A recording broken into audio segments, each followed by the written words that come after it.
How's that for Purdy? Isn't that nice? Used to be nicer. Before the DNR screwed us up and before the river otter came, this is where I fished. Creeks just like this. That's not what we're going to talk about today. It's just, that's too political. We're going to talk about something else. I'll be back in a few minutes going to talk about some old school bass fishing stuff.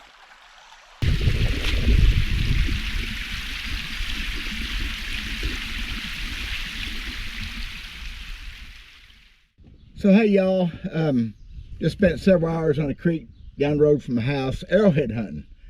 Something I used to do a lot of. I enjoy it, done it most of my life actually.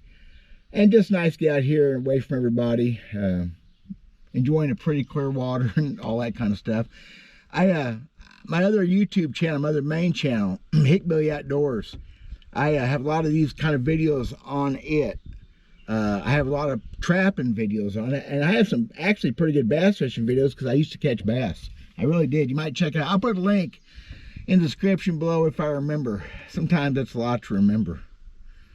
What I want to talk about today, I'm going to try to talk about this, is the tournament that I fished Tuesday. A little piddling nothing tournament. It was my tournament. I enjoy watching videos where guys talk about how they took their day apart, how they changed, how they planned, how they caught or didn't catch fish. Randy does it, Jim Monia does it. I enjoy those kind of videos. I used to enjoy those kind of articles in Bassmasters when they broke down a guy's day, hour by hour. And I remember one article years ago with Ricky Green, they did it minute by minute. It was one of the coolest articles I ever read about how he made changes and adjusted and adapted. And that's just good stuff to learn from. Now, I'm not saying you're going to learn anything from this because it wasn't a great day. I finished second place. Not a lot of boats. But I'm going to talk about how that day went and what I did. So I went into this tournament with zero practice. We'd been on our little vacation the week prior, and I didn't decide till the night before I was going to fish it. 2 weeks before, I fished that same place because they were going to have a tournament. I skipped that tournament. I was hurting, wasn't in the mood, and the frame of mind, it just wasn't ready to fish a tournament. I wasn't really ready to fish one Tuesday, but it's the last one they're going to have, these Tuesday derbies, until next October. So it'll be basically the last tournament I'll be fishing until then, so I wanted to go. Interesting thing was, overall, the fish that I found 2 weeks ago, which I didn't think was a lot of fish, but probably would have been a decent day, were the same fish. I found them on a crankbait, mostly on main creek banks, not channel banks. Kind of interesting. Kind of transition banks. I never caught a fish off a vertical bank. And I wasted some time doing that. If it had been a practice day compared with 2 weeks before, I think I could have put together more fish. And I started off that morning throwing a buzz bait. It was, and back up. Rewind. The water's dirty, stained to muddy. A lot of rain. Lake come up was within a foot and a half of full pool. Fish mostly spawned. I saw some things going. I may have saw some fried garters, whatever. But mostly over with water temperature 66 to 72 degrees. So that time of year, transition time, going back the other way, mostly. I started off that morning throwing a buzz bait, moving around a bunch. I caught one little one pretty quick. Caught a little one on a jig pretty quick. And then that was it for probably an hour and a half. And I started right at the ramp.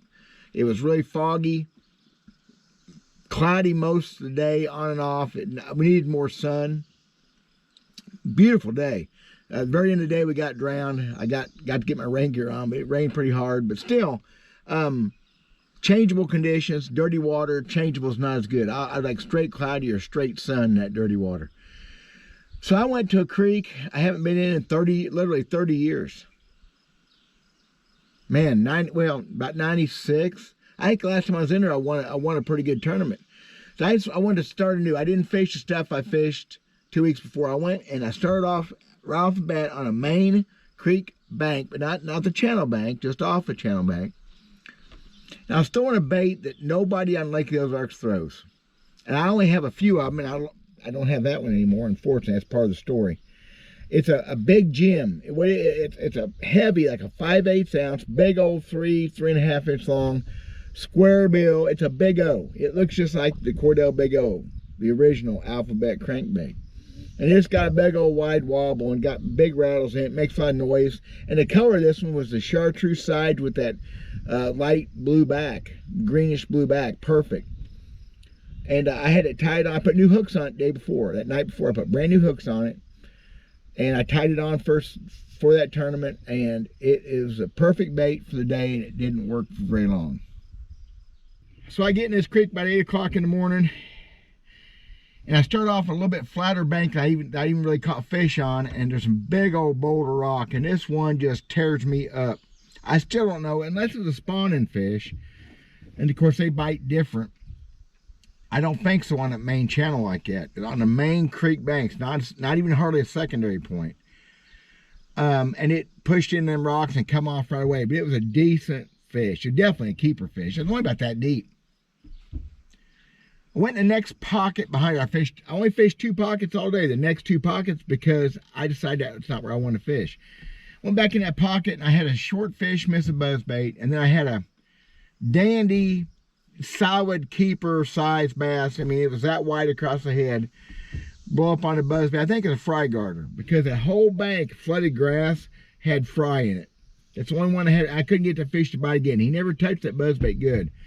I never had a chance to follow up with that fish. I tried probably too long with, slow bait and threw the buzzbait back. And it's so disheartening. It's 15 minutes time. I've had 2 keeper bites, didn't get either one of them. So I went around the next secondary point, which is still a little bit flat. Never got bit. Went in the next pocket, never got bit. Now I'm just going down the bank. I'm trying to figure something out. If I come out to the next point, what you got there is 5, 6 foot of water, 7 foot off the bank. I mean, it's just kind of the stuff it was on 2 weeks ago, and it was still on it then. I'm throwing that big Jim crankbait again. Big old fat, wide body, shallow running crankbait. And this fish hits pretty close to the boat and just blows up right away up and jumps. It's a solid 3.5 pound bass. Just a good one. And it's got that bait 8, and everything's wonderful. Everything's perfect until I blew it. I have no idea. Not fishing enough, not enough practice, just being out of the zone, what I did. But instead of fighting that fish down from up there on the front of the boat, I almost instantly stepped down to the bottom of the boat, which a lot of times is what I do to net a crankbait fish. I get down on his level. I did it too early. I don't know. It's just what made me think that. So I'm back there and the fish off. I'm on the port side of the boat. And the fish, it's not very deep water. The fish can't go down. It ain't jumped again, like they do post-spawn, and it takes off the front of the boat. By the time I realized what it was doing, it got in the trolling motor and it cut the line. I haven't broke a bass off in a long time. I don't remember ever breaking a bass off in a tournament like that.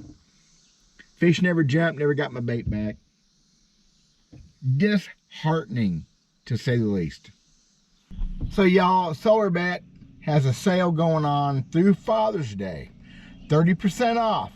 Some of the greatest fishing glasses a guy could ever have. I'm so sold on these things. It's so hard to believe in something anymore, and I found a product that I really believe in. Excellent glasses. 30% off, and like somebody said the other day, it's huge. If you need prescription sunglasses, that's a big old savings. Through Father's Day, I'll put the link in the description. Thank you guys for supporting me. Thanks for watching, and thanks for supporting Solar Bet.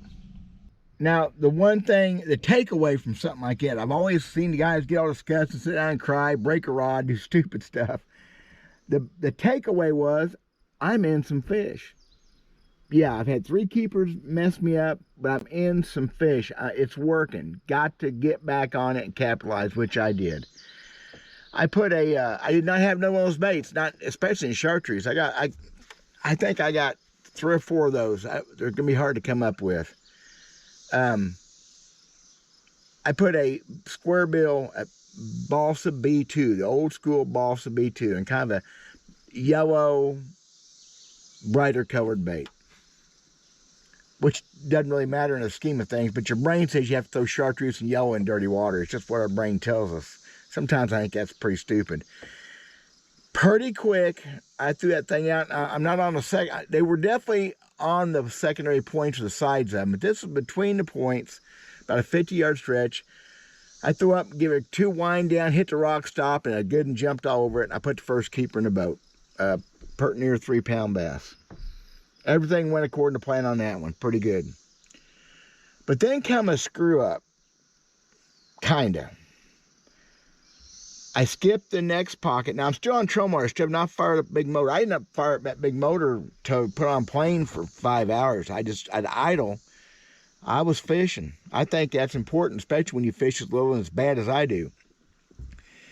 So I'm on the next 2 points later. The first point was really flat. Going into this little pocket, I fished it and skipped across the next point, which is kind of that shale rock, kind of a shelf rock, lava stuff, the big hole rock, kind of transition stuff you fish pre-spawn. Again, the channel is out there. It's not a channel bank. It's more on the other side of the creek. And I fished that point with 2 different crankbaits, that B2 balsa bait and my own one of them that I make in a bluegill pattern or brims patterns, blues and reds and little chartreuse and greens, and a rattling bait and trying to change up. Anyway, I fished this point and the first bank down to the first dock, 20 yards. It's a long ways, like those are 20 yards out of dock. And I didn't get bit. I really wish I spent more time on that one particular stretch. But anyway, I get to that next dock, and there's some pylons in the water for walkways and for where the dock used to be, anchored pylons. I picked up my flipping stick, my FFS, and I flipped a jig in there with one of my crawdad treaders on it and thought I got bit. Fished a couple more minutes and did get bit, put another keeper in the boat. The screw up was, that made me think maybe I had a jig thing going, and at that time the sun was out. It was still early, 10 o'clock or so. Not even 10 probably 9:30. And I spent too much time with that jig the rest of the morning, into early afternoon. I caught some fish on it, and when I caught them, it was 14 inches, but I needed more sun, I think, for that jig to work in that dirty water. So I wasted too much time fishing slow with the jig. That's the takeaway from that. So here we are, about 3 hours later, getting ready to go to work. I've had 3 pieces of pizza since I last was on this thing. I mowed some grass. I got me a shower, getting ready to go to work. We reopened our restaurant, trying to make something out of that. What I figured out, these junky, I think, GoPros, I think are horrible. Action cameras meant to be moving. They cool down. They get real hot for me. I think that's what killing my videos, erasing clips, whatever. So I try not to let them get too hot. I've even had battery. I've tore up 3 batteries now. They just burn up inside the thing. Can't get them apart. So that's where we're at on that. So what was I talking about? Bass fishing. I was on my jig thing. I spent too much time with that jig. So what I did was I fished another stretch of bank after I talked about and didn't do anything. And then jumped across the creek, and I tried the channel banks. I did not do anything on the steeper banks, but I had to try them. No practice. I had to eliminate them, and maybe the fish were there, but I just didn't figure them out. That's just part of it. I didn't try anything new other than the crankbait and the jig. I'd give up on the buzzbait a long time before that, and that's all I did the rest of the day. Crankbait and too much time with the jig. So anyway, I got back over in a spot where the channel had left the bank, had one of those kind of points that was more conducive, and this was 1 o'clock. I mean, you're starting to feel the pressure and the time, and which is a whole other idea for another video I'm gonna do pretty soon on time. I relearned some stuff, and some stuff come to my mind to talk about. Throwing the square bill, and I come up on one of these little points, and the little channel bank was right behind me, but it just had that ledge rock, and bang, catch another keeper on that B2. And just a keeper, 16-inch fish. We have to be 15 inches in Missouri for largemouth.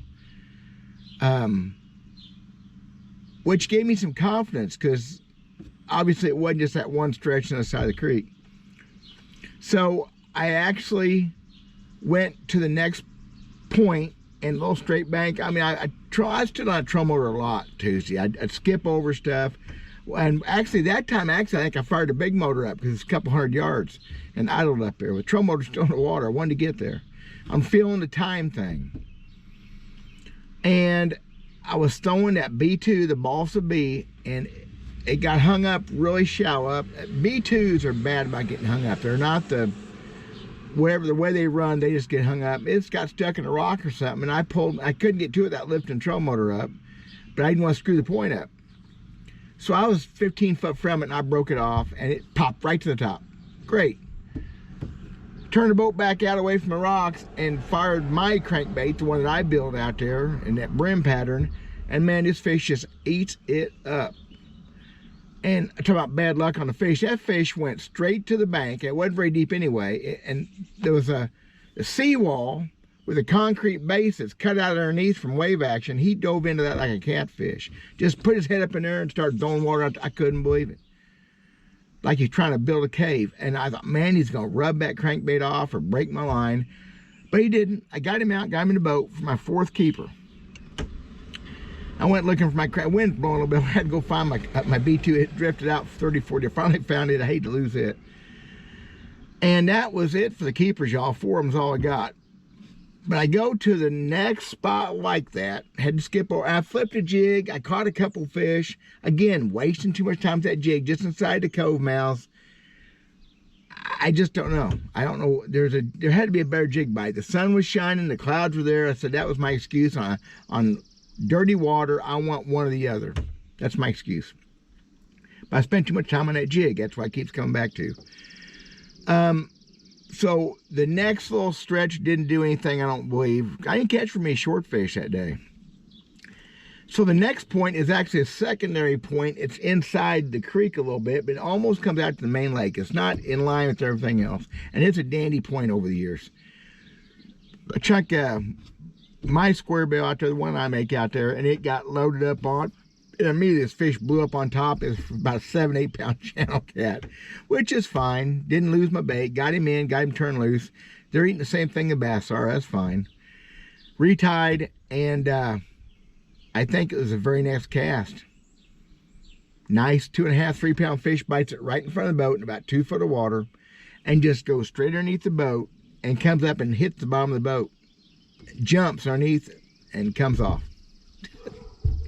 One of those things. And I think that was the last keeper bite I had. But that was number 5. I need that fish so bad. The last hour and a half, I went and covered some water that I'd fished earlier and trying to figure out how to end it up. I went up Lake a mile in another creek, fished 2 of those banks that were working the first creek, but it's the other side of the lake. Conditions different, wind different, never got bit. And finished up in the cove where the takeoff and weigh-in was, and didn't get on. And had a thunderstorm come in, everything changed. I ran myself out of time. I really should have stayed right there. I was only 2 miles away. I should have stayed right there until I was done. I really should have. So the whole timing thing and being on the clock, which is one of the things about tournament fishing that makes it a bastardization of a great thing, is having to be somewhere, and you've got to play it. I'm going to do that in another video. I'm going to talk about that. So once again, a little bitty tournament, a nothing tournament, but it's my nothing tournament. Me trying to figure out how to do this again. 2nd place, that's the best I've done in a year. And wasn't as many boats this time either, but still, everybody said a tough bite. A lot of boats didn't catch any fish. I feel like this pattern will hold for a little bit, but there's nothing else I can fish. I have to work weekends. We have to make a living here, and right now it hadn't been happening. So I won to win. The guys that won are super cool dudes. Chris had a run of bad luck like I have. They deserved it. Just at 15 pounds, did real good. Had big fish, had a great guy. If you're gonna get beat, you want to get beat by guys like that. I just don't like 2nd place, but I ain't good enough to finish first. And I did not have the opportunities. If I'd weighed in, I think every fish that bit I'd had 13 pounds. Whatever, it's just what it is. You need that kicker fish. Anytime you're fishing a tournament, you need that 1 4-pounder to bump you above.